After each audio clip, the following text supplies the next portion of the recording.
अब जो हमारा नेक्स्ट सेशन है ये वाला, इसमें हम मीडियम की बात करेंगे। ओके, तो ये आपको स्क्रीन में नजर आ रहा है, ये एडमिट कार्ड है जो आप लोगों को मिलेगा। इसको मैं थोड़ा छोटा कर देती हूँ, ये रहा एडमिट कार्ड। ठीक है, स्टूडेंट्स लोगों की क्वेरी आती है मैम। पहली तो क्वेरी मैं बताती हूँ। मैम मैं 10th तक हिंदी मीडियम का था, फिर मैं इंग्लिश मीडियम में आ गया, या मैं 12th तक इंग्लिश मीडियम का था, फिर मैं हिंदी मीडियम में आ गया, यानी स्विच ओवर किया है मीडियम को। तो ऐसे स्टूडेंट्स लोगों को कंफ्यूजन होता है कि वो लोग ऐसे हिंदी में लिखे या इंग्लिश में लिखे। तो ऐसे केस में मैं स्टूडेंट्स को बोलती हूँ, एक बार आप अपना कुछ भी कोई भी ऐसे लेकर इंग्लिश में और हिंदी में लिख कर दिखाओ, पता चल जाएगा। ओके, आपको। और दूसरी क्वेरी, तो फर्स्ट का मैं आंसर कर दूं।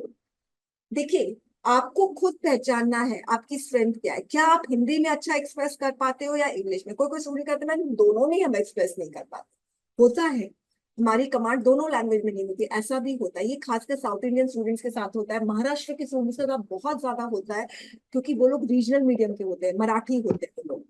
तो सबको म्यूट कर लेना। तो साउथ इंडियन स्टूडेंट्स के साथ और जो महाराष्ट्र के स्टूडेंट्स है जिससे मेरा इंट्रैक्शन हुआ है, उन लोगों को ज्यादा प्रॉब्लम होती है। ठीक है, नॉर्थ इंडियंस को उतनी नहीं होती है, कम से कम हिंदी उनकी थोड़ी बेहतर होती है। कुछ हद तक गुजरात के स्टूडेंट्स को भी प्रॉब्लम होती है। तो आप लोग बोल रहे हो मैं दोनों में एक्सप्रेस नहीं कर पाता, तो फिर आप लोग देखो वर्स्ट क्या है, किसमें एकदम भी नहीं एक्सप्रेस कर पाते हो, किसमें आपकी राइटिंग बुरी है, किसमें आपकी स्पेलिंग मिस्टेक बहुत ज्यादा होती है। कौन सा वर्स्ट है, इंग्लिश वर्स्ट है कि हिंदी वर्स्ट है? ऐसे डिसाइड करो। दोनों बुरा है तो सबसे ज्यादा बुरा कौन सा है, ये डिसाइड कर। जो सबसे ज्यादा बुरा है उसको साइड में कर दो, जो ठीक ठीक बुरा है उसको ले लो। ठीक है, दूसरा जो क्वेरी आता है मीडियम का, वो है मैम हिंदी मीडियम के है ना, तो इसके मार्क्स कम मिलेगा हम लोगों को। इंटरव्यू क्या हम हिंदी में दे, इससे तो गलत इंप्रेशन पड़ेगा ना। देखो हिंदी, ध्यान रखना स्टूडेंट्स, हिंदी जो है ना, उससे आप लोग का कोई, आप हिंदी मीडियम के हो तो ये इंफीरियोरिटी कॉम्प्लेक्स एकदम मत रखना। मैं ऐसे कई हिंदी मीडियम स्टूडेंट्स को जानती हूँ जो आईएएस भी बने हैं, इंडियन रेवेन्यू ऑफिसर भी बने हैं, म्यूट कर लेना, इंडियन रेवेन्यू ऑफिसर बने हैं अभी। हर्ष सिंह है, ठीक है, एक स्टूडेंट है मेरा। उसने वो जो है, उसने अभी सीएपीएफ क्लियर किया है, रिटर्न क्लियर किया है, इंटरव्यू देकर आया है। लेट्स सी उसका होता है कि नहीं, मगर बहुत ब्राइट है। और जब मैं उसकी हिंदी पढ़ती थी ना, मैं तो उसकी हिंदी लैंग्वेज पर एकदम फैन हो जाती थी, उसकी हिंदी लैंग्वेज पर। इतनी अच्छी, यूजुअली यूपी के जो स्टूडेंट्स मैंने देखा जो इलाहाबाद बेल्ट के साइड के होते हैं, ठीक है, उनकी हिंदी बहुत अच्छी होती है। बिहार के स्टूडेंट्स की हिंदी भी बहुत अच्छी होती है। मतलब पता है, हिंदी लैंग्वेज भी इम्प्रेस करती है, बहुत अच्छी इम्प्रेस करती है। मतलब मैं, इंग्लिश भी लैंग्वेज इम्प्रेस करता है, हिंदी भी लैंग्वेज इम्प्रेस करता है। लैंग्वेज के बाद क्या इम्प्रेस करता है पता है? कंटेंट कैसा है वो इम्प्रेस करता है। तो मैं स्टूडेंट्स को कहती हूँ, आप लोग कंटेंट पे ध्यान दो। आप लोग इस कॉम्प्लेक्स में मत रहो कि मैं हिंदी मीडियम का हूँ। ये कॉम्प्लेक्स ये है ही, ये कुछ भी नहीं है, मैं आपको बता रही हूँ। चाहे हिंदी मीडियम हो चाहे इंग्लिश मीडियम हो, कंटेंट सॉलिड दोगे, एग्जामिनर आपको मार्क्स देगा ही देगा। अगर किसी हिंदी मीडियम स्टूडेंट्स का नहीं हो रहा है, तो वो लोग कंटेंट अच्छा नहीं दे रहे हैं। और रही बात ग्रामर की जो बोलते हैं, तो हम इस एक सेशन होगा जिसमें हम बात करेंगे कि ग्रामर कितना इंपॉर्टेंट रोल प्ले करता है। तो ग्रामर इंपॉर्टेंट रोल प्ले करता है सिर्फ ग्रामर सेक्शन में, जिसमें आपका कैपिटल लेटर, जिसमें आपका फुल स्टॉप, सब कुछ मायने रखता है। अदरवाइज ऐसे में या रिपोर्ट आर्गुमेंट में ग्रामर इस हद तक इंपॉर्टेंट रोल प्ले करता है कि आपने सेंटेंस लिखा वो समझ में आया कि नहीं। अब मैं अगर बोलती हूँ, हम हम आपको पढ़ा रहा है, खराब हिंदी है, ग्रामेटिकल मिस्टेक है ना, हम आपको पढ़ा रहा है, ठीक है, ग्रामेटिकल मिस्टेक है। हम तेरे को पढ़ा रहा है, ग्रामेटिकल मिस्टेक है। मेरे को ये पसंद नहीं, ग्रामेटिकल मिस्टेक है। मेरे को क्या होता है, कुछ नहीं होता है, राइट? मगर फिर भी समझ में आ रहा है ना। सेम वे, इंग्लिश अगर आप ऐसे लिख रहे हो, रिपोर्ट आर्गुमेंट लिख रहे हो, उसमें आपका इंग्लिश में ग्रामेटिकल मिस्टेक हो रहा है, मगर सेंटेंस की मीनिंग समझ में आ रही है, एग्जामिनर मार्क्स देगा यदि कंटेंट सॉलिड है। Got it? तो अपने दिमाग से ये कॉम्प्लेक्स निकाल दो, मैं हिंदी मीडियम का हूँ। इंग्लिश मीडियम वाले स्टूडेंट स्ट्रगल करते हैं भाई एक्सप्रेस करने में, सही मायने में। विशांत एक स्टूडेंट है जो स्टैंडर्ड 12th तक हिंदी मीडियम का था, वो तो मेरे से करीब 5-6 साल से जुड़ा हुआ है। ठीक है, बहुत ब्राइट है वो, मेरे टीम में भी था, मेरा कंटेंट प्रिपेयर करता है, वो अभी मेरे ग्रामर के टीम में है, मतलब वो अभी तक जुड़ा हुआ है, उसने रिटर्न क्लियर कर दिया, उसने इंटरव्यू भी दे दिया है। अब देखते हैं उसका क्लियर होता है कि नहीं। तो वो बच्चा 12th तक हिंदी मीडियम का था, उसके बाद उसने इंग्लिश मीडियम में स्विच ओवर किया, उसने बहुत मेहनत की। उसने इसलिए इंग्लिश मीडियम में स्विच ओवर किया क्योंकि इसकी हिंदी बुरी थी, मात्राओं की गलती होती थी, राइटिंग भी उसकी, ऐसे इंग्लिश की भी राइटिंग उसकी कोई खास नहीं है, अच्छी नहीं है इनफैक्ट, मगर उसने बहुत काम किया, अपनी राइटिंग पे काम किया है, इंग्लिश पे काम किया है, क्योंकि हिंदी उसकी बहुत ज्यादा बुरी, हिंदी भी बुरी, इंग्लिश भी बुरी, तो थोड़ी कम बुरी थी इंग्लिश, तो उसने वो इंग्लिश में स्विच ओवर किया। ऐसे भी स्टूडेंट्स के एग्जाम्पल है। ओके, अब हम आते हैं मीडियम। तो मीडियम आप लोग वाइजली चूज करना, ये सोच के मत चूज करना ओ इंग्लिश में क्लियर हो जाता है एग्जाम, नहीं, ऐसा कुछ नहीं है। कंटेंट सॉलिड दोगे तो हिंदी वालों का भी क्लियर होता है, इंग्लिश वालों का भी क्लियर होता है, कोई डिमार्केशन नहीं है। अच्छा, अगर आपने अपने फॉर्म में हिंदी लिखा है तो आपके एडमिट कार्ड में भी हिंदी आएगा, ये चीज याद रखना। ओके, अब स्टूडेंट्स मुझे कहते हैं मैम मैंने ना हिंदी भर दिया है, क्या मैं इंग्लिश में लिख सकता हूँ? नहीं लिख सकते। लिखोगे, आपका वो जो आंसर बुकलेट है वो चेक ही नहीं होगा, क्योंकि फिर डिस्क्रिपेंसी आ जाएगी ना मीडियम की। इसीलिए हिंदी लिखा है तो हिंदी में ही लिखोगे। ओके, अब मैं आ रही हूँ इसमें, ठीक है।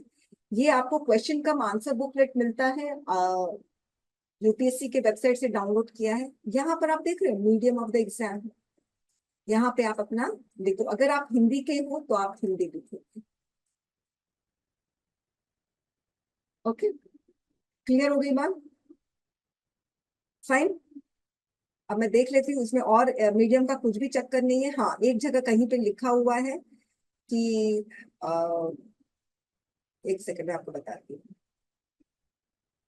देखिए, candidate should attempt all question strictly in accordance with the specified instruction. तो जो इंस्ट्रक्शन में लिखा है, आप लोग उसी इंस्ट्रक्शन में आप लोगों को लिखना है, ठीक है। और एक जगह कहीं पे लिखा हुआ है कि जितने भी क्वेश्चन है एसए के अलावा, आप लोगों को सारे क्वेश्चन इंग्लिश में लिखने हैं, बाकी सारा क्वेश्चन आप लोग, सॉरी, एसए के अलावा बाकी सारा क्वेश्चन आप इंग्लिश में लिखोगे। एसए हिंदी में लिखना है, इंग्लिश में लिखा है वो आपका एडमिट कार्ड में लिखा हुआ है, ठीक है। और आपको जैसे ही क्वेश्चन का आंसर बुकलेट मिलता है, यहाँ पे अपना आप मीडियम लिख दोगे। Okay, understood. चलिए, अब मैं क्वेरी लेती हूँ, अब बताइए क्या क्वेरी है।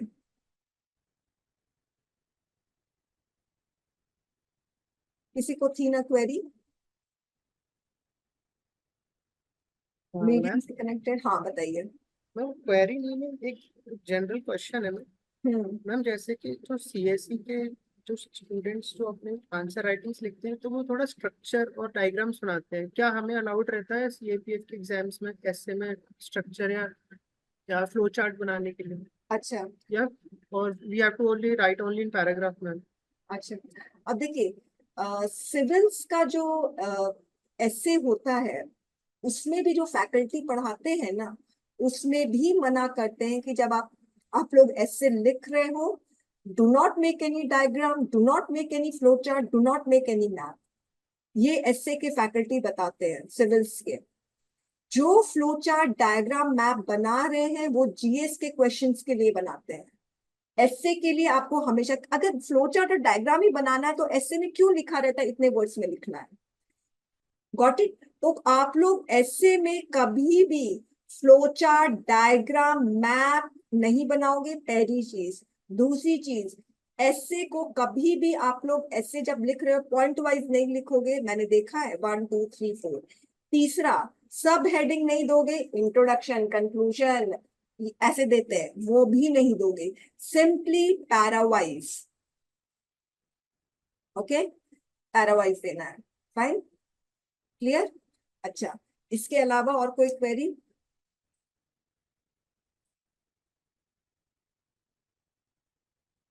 अच्छा। एंड मैम, ऐसे में 3 पेजेस दिए जाते हैं मैम हाँ। पर ऐसे। तो हम्म। मैम तो पर पेजेस हमें एटलीस्ट 100 वर्ड्स को मेंशन कर ध्यान में रख के चलना है, या फिर मैम एक्सीड हो जाए तो कोई प्रॉब्लम नहीं है? देखिए, जिसका राइटिंग एवरेज साइज है लेटर्स के, ठीक है। बहुत मैं शेयर भी करूंगी किसी किसी स्टूडेंट का एवरेज साइज राइटिंग है, और वर्ड्स के बीच में बहुत गैप नहीं है, दो लाइंस के बीच में गैप नहीं है, नॉर्मल नॉर्मल है सब कुछ। तो उनका जो एस्से है 2.25 पेज में 300 वर्ड्स में खत्म हो जाएगा, ठीक है। अब आप लोग ऐसा नहीं करोगे एग्जाम में, गिनना शुरू करोगे एग्जैक्ट 300 वर्ड्स। अगर आपका एस्से नॉर्मल साइज राइटिंग में 2 पेजेस में खत्म हो रहा है, तो इसका मतलब आपने कम लिखा है। कम मत लिखना, ठीक है। इसका मतलब आपने 280 में लिखा है, 270 में लिखा है, ठीक है।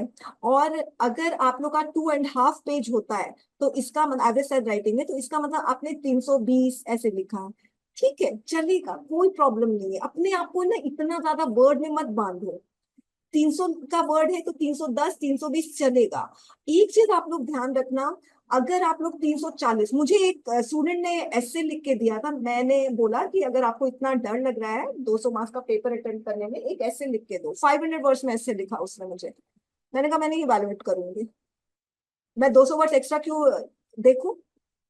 ऑब्वियस सी बात है, मैं क्यों देखूंगी, मेरे पास इतना वक्त नहीं है। 300 वर्ड्स देख रहे हैं वही बहुत है। तो अब 300 का आप 350 करें वो सही नहीं है ना। 320 ठीक है, 330 भी ठीक है। और दूसरी चीज है, आप लोग अगर ज्यादा टाइम एक ऐसे पे दे दोगे या ज्यादा वर्ड्स एक ऐसे पे दे दोगे, तो हो सकता है मिसमैनेजमेंट ऑफ टाइम हो और आप लोग कोई क्वेश्चन स्किप कर दो, आपको छोड़ना पड़े।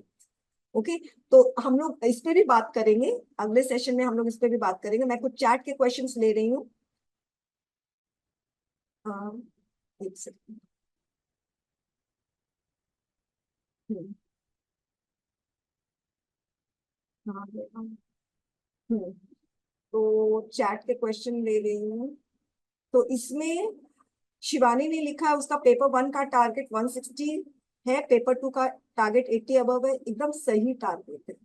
ऐसा टारगेट हो ना तो क्या होता है कि हम लोग उस अकॉर्डिंगली हार्ड वर्क करते हैं।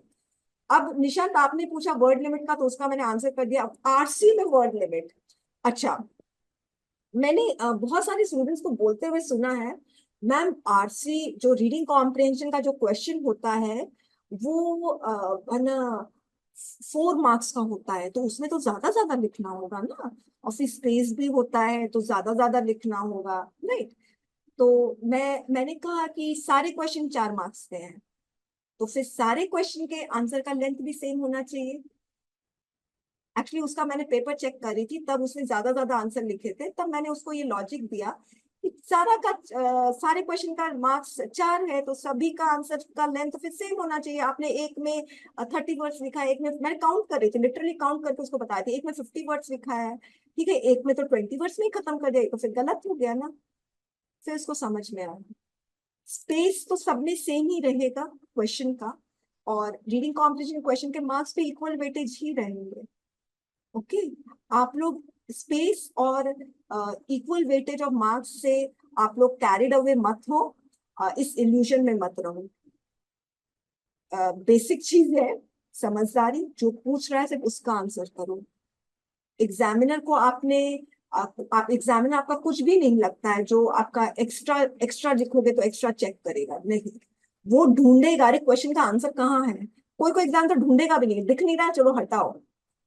Simply answer what is asked, चाहे वो एस्से हो, रिपोर्ट हो, आर्गुमेंट हो, रीडिंग कॉम्प्रिहेंशन, जो पूछा जाए वो ही आंसर करो, एक्स्ट्रा मत लिखो। मैंने सुना है स्टूडेंट्स को बोलते हुए, मैम स्वामी विवेकानंद का कोट देना चाहिए। मैंने कहा पैसेज में है कोट, क्या क्वेश्चन में पूछ रहा है कोट? अब क्या बच्चे हो, छोटे बच्चे 5 साल के, जो पूछा जाए उसके भी अलावा बहुत सारा जवाब दोगे? मैच्योर हो आप लोग है ना। इंटरव्यू देखो बड़े बड़े लोगों का, ठीक है, जयशंकर का इंटरव्यू देखो, जो पूछा जाता है ना एकदम पॉइंट टू पॉइंट वही जवाब देते हैं। आप कभी देखो ये लोग जितने भी पॉलिटिशियंस है ना, मैं मतलब ऐसे पॉलिटिशियंस की बात करें जिनमें बहुत ग्रेविटी है, ठीक है, ऐसे जो पॉलिटिशियंस है ना वो लोग एकदम पॉइंट टू पॉइंट आंसर करते हैं, एक्स्ट्रा कुछ नहीं बोलते हैं। ऐसा बनो आप लोग, और ऐसा एक ऑफिसर से हम लोग एक्सपेक्ट करते हैं। ओके, अच्छा, नेक्स्ट है कुमार संभव ने लिखा मैम जो कोई सा भी यूज कर सकते हैं। पेन के बारे में अगर बात कर रहे हो कुमार संभव, हाँ, पेपर 2 के लिए आप कोई भी पेन यूज कर सकते हो। शिवानी लिख रही है मैम इस क्वेश्चन का आंसर एक सेंटेंस का ही है देन हाउ विल, वही बात है शिवानी। एक, अगर एक से, अच्छा मैं आप लोगों को इस क्वेश्चन का आंसर शिवानी मुझे कल मुझसे पूछना, ठीक है? मैं एक ऐसा प्रीवियस ईयर का क्वेश्चन आपको दिखाऊंगी जिसका सिर्फ एक ही लाइन में आंसर है। उसका मैं बकायदा आप लोग को स्क्रीन शेयर करूंगी, तब आप लोगों को ये समझ में आएगा। ये क्वेश्चन ड्यू है, आपको कल इसका आंसर मिलेगा। ओके। फिर प्रीतम मैम आर्गुमेंट में मैक्सिमम कितने पॉइंट्स होने चाहिए? आर्ग्यूमेंट्स में मैं हमेशा बोलती हूँ स्टूडेंट्स को कि आर्ग्यूमेंट्स में मैक्सिमम 3 पॉइंट्स रखो, मिनिमम 2 पॉइंट्स रखो। मगर अगर आप 2 पॉइंट्स या 3 पॉइंट दे रहे हो उसको एकदम अच्छे से इलैबोरेट करो, टच एंड गो मत करो। अब रही बात आर्गुमेंट की, तो मैं इसका भी आप लोगों को एक दिखा देती हूँ। आर्गुमेंट का एक स्टूडेंट का, आप लोगों को उसी स्टूडेंट का है, तो आप लोगों को समझ में आएगा कि कितना इम्पोर्टेंट है। अ, ये रहा। अच्छा मैंने इसका कल ही चेक किया, स्क्रीन नजर आ रहा है आप लोगों को? ठीक है। आर्ग्यूमेंट में स्टूडेंट्स मतलब स्टूडेंट्स को लगता है 5 पॉइंट्स लिखेंगे तो, मतलब ये सब है बहुत, मतलब कि मतलब बचपना मैं कहूंगी, 5 पॉइंट्स लिखेंगे तो ज्यादा मार्क्स मिलेगा। ठीक है। मैंने एक वीडियो देखा, ठीक है, उसमें एक बच्चे को 10 रुपीज का 10 नोट्स दिया जा रहा था। ठीक है, 10 रुपीज का 10 नोट्स, तो कितना हुआ? 100 रुपीज टोटल।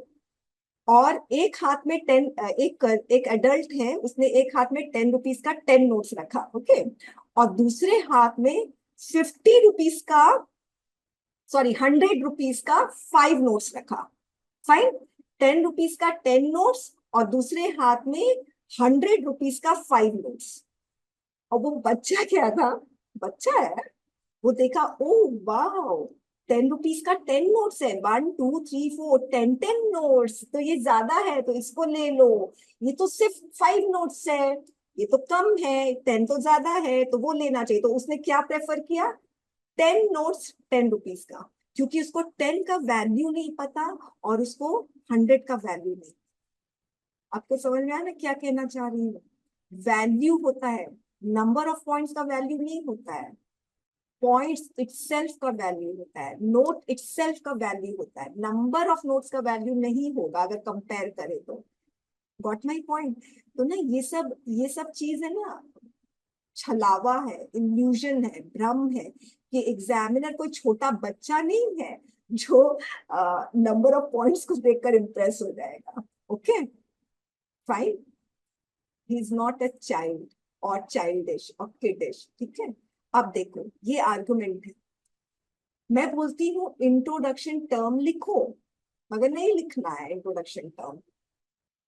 ठीक है, क्यों नहीं लिखना है पता नहीं, मतलब अगर इंट्रोडक्शन टर्म लिखोगे तो एग्जामिनर के दिमाग में क्लैरिटी आ जाएगी कि this is an introductory para.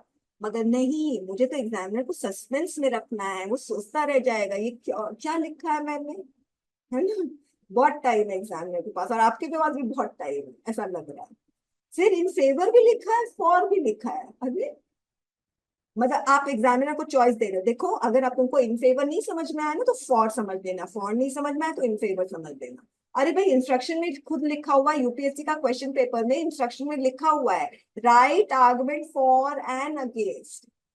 ठीक है, तो फॉर लिखा तो फॉर लिखो, क्या प्रॉब्लम हो रही है? अब देखो इसमें दिया है 3 पॉइंट्स हुआ, यहाँ पर 3 पॉइंट्स दिया है, और यहाँ पर भी 3 पॉइंट, इसमें तो 3 पॉइंट्स दिया है, ठीक है, मगर ये जो 3 पॉइंट्स दिया है ना, इनवैलिड। इलैबोरेट करो, इलैबोरेट करो, कोई फायदा ही नहीं है, इलैबोरेशन ही नहीं है, वैल्यू ही नहीं है पॉइंट्स का। 5 पॉइंट्स की तो कोई वैल्यू नहीं। ठीक है, मार्क्स नहीं मिले इसको, और कंक्लूजन भी टर्म नहीं लिखना है क्योंकि एग्जामिनर को सस्पेंस में रखना है। जितना आप अपने आंसर्स में क्लैरिटी रखोगे ना उतना ही अच्छा है। पता है एग्जामिनर है ना, ह्यूमन बीइंग है, उसके पास इमोशंस है। If you make your answer script examiner friendly, he will give you extra marks also. ऐसे ही 1-2 मार्क्स ऐसे ही दे देगा, खुश हो जाएगा ना वो, अरे आज तो इसने मेरा दिन बना दिया। ओके, वो कोई मशीन नहीं है। अब देखो 1 2 3 4 पॉइंट दिया है, क्या मतलब है? और कुछ भी इलेबोरेशन नहीं है, देखो कोई भी इलेबोरेशन नहीं है इसमें, भी मार्क्स नहीं मिले हैं। अगेंस्ट की स्पेलिंग भी गलत है, 0 मिला। इसीलिए बार बार कहती हूँ, कंटेंट की वैल्यू है, वर्बोसिटी की वैल्यू नहीं।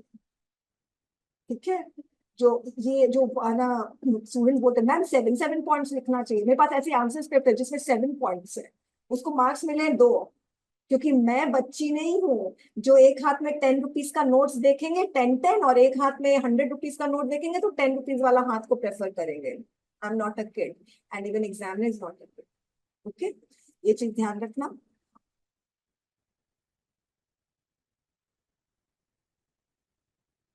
अब देखिए चलिए ये वाला मैं अब हम लोग नेक्स्ट सेशन में आएंगे, उसके बाद मैं नेक्स्ट क्वेरी लूंगी। ओके।